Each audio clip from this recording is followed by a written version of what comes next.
Hi, I'm D.R.C. Raming, Chairman of the National Sport Academy Committee.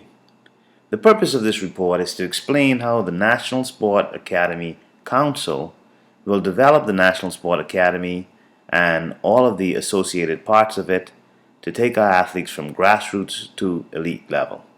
Of course, this will not be done in a vacuum. We have to look at the three autonomous bodies that are responsible for sports in the country. That is the Bahamas Olympic Committee, the new National Sport Academy Council, and the Ministry of Youth, Sports and Culture.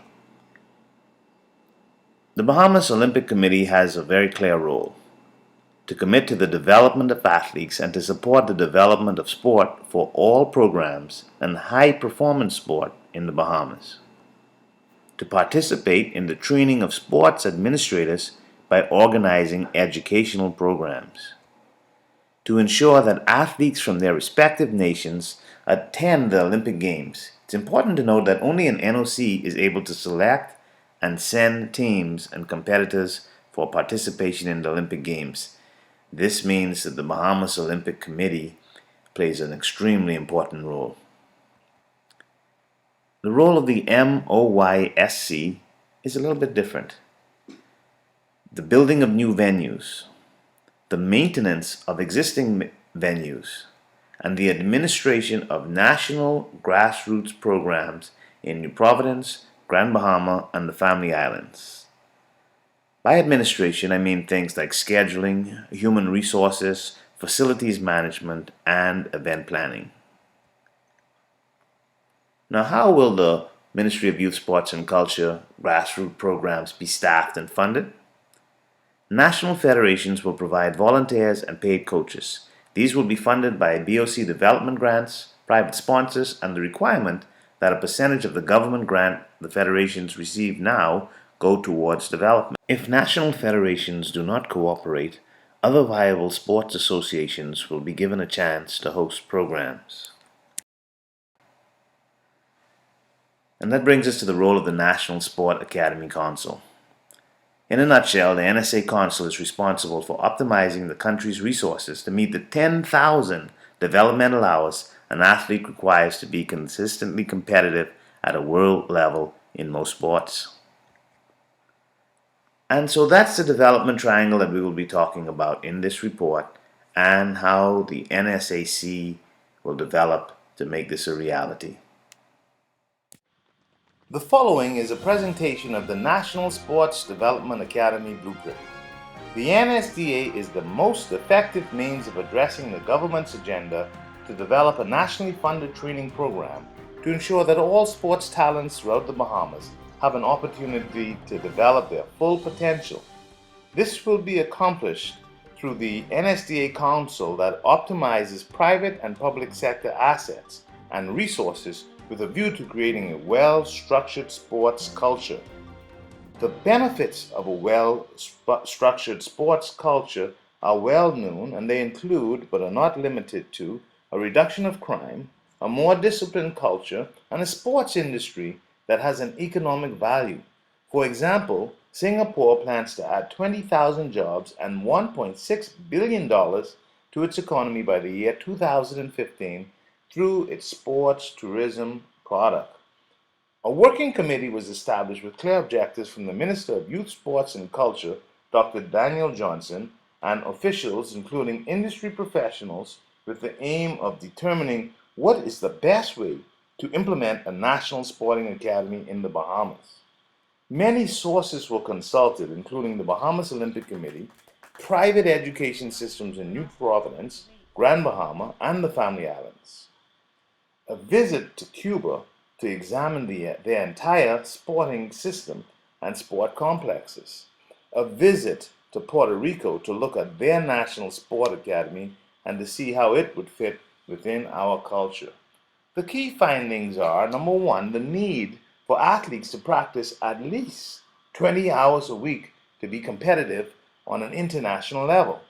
Number two, the benefits of a residential component to control the athlete's environment, for example, nutrition, bedtime, and other activities. Number three, the need for a longer and more flexible school day to accommodate practice as well as meet the educational requirements. Here's a sample school day, Sunday night to Friday afternoon.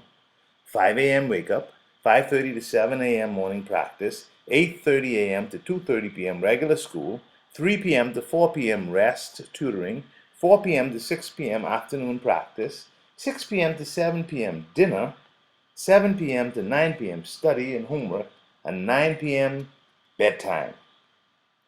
Now, in order to develop the human potential, it requires an understanding of the development triangle, which takes us from the grassroots level programs all the way to the Olympic levels. Each level requires a different level of commitment, resources, and strategies.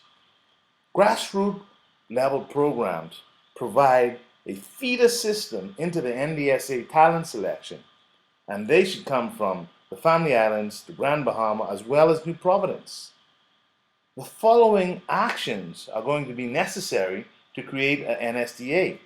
In the first phase, we will establish an act that will create a statutory board, confirm executive and administrative officers, provide office space, and confirm a budget. By phase 2, we will expand on the committee's initial work. This will be done by identifying existing centers and private sport academies with a view to accredit, to regulate, and to facilitate them.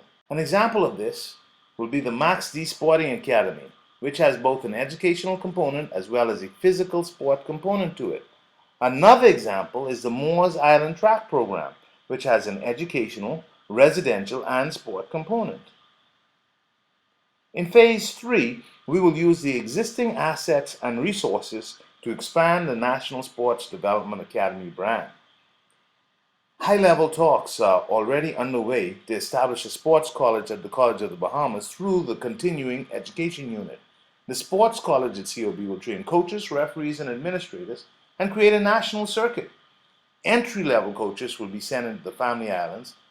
Then students will be talent selected from these programs in the Family Islands, Nassau or New Providence, and Grand Bahama. These talent selected students will be put in centers of excellence. Then they will be further talent selected to go towards the National Sport Academy. National teams can also access other resources such as sports psychologists, nutritionists, and other experts from the Sports Academy. COB has existing facilities for a multi-purpose room, a weight and strength training center, a swimming pool, as well as numerous places that track and field and other outdoor activities can occur. Phase 4 will be to create a national sports academy with the residential, academic, and technical sport components. A great example of this can be seen in the Puerto Rico National Sporting Academy. It has a wall of champions, just like us, with international as well as Olympic champions on it. The school has 3 parts. It is residential, so students go home on the weekend, but they have a long school day. They have a cafeteria that is really professional and well done so that the students are getting the right nutrition. In addition, they have a public school where they can do all their regular classes. The Olympic Committee has provided many venues for them. They have wrestling and judo and fencing, all as separate buildings provided by the Olympic Committee, as well as volleyball, and a swimming pool complete with diving platform. There is also a sports medicine university attached. So the sports college will already be up and running at COB. We will then use our existing national assets and resources, such as the stadium and the swimming complex and the Kendall GL Isaacs gym, which can be used for multiple sports. We will target certain disciplines so that we know that with sufficient time we can win at them. What's left is to build the residential and the educational component.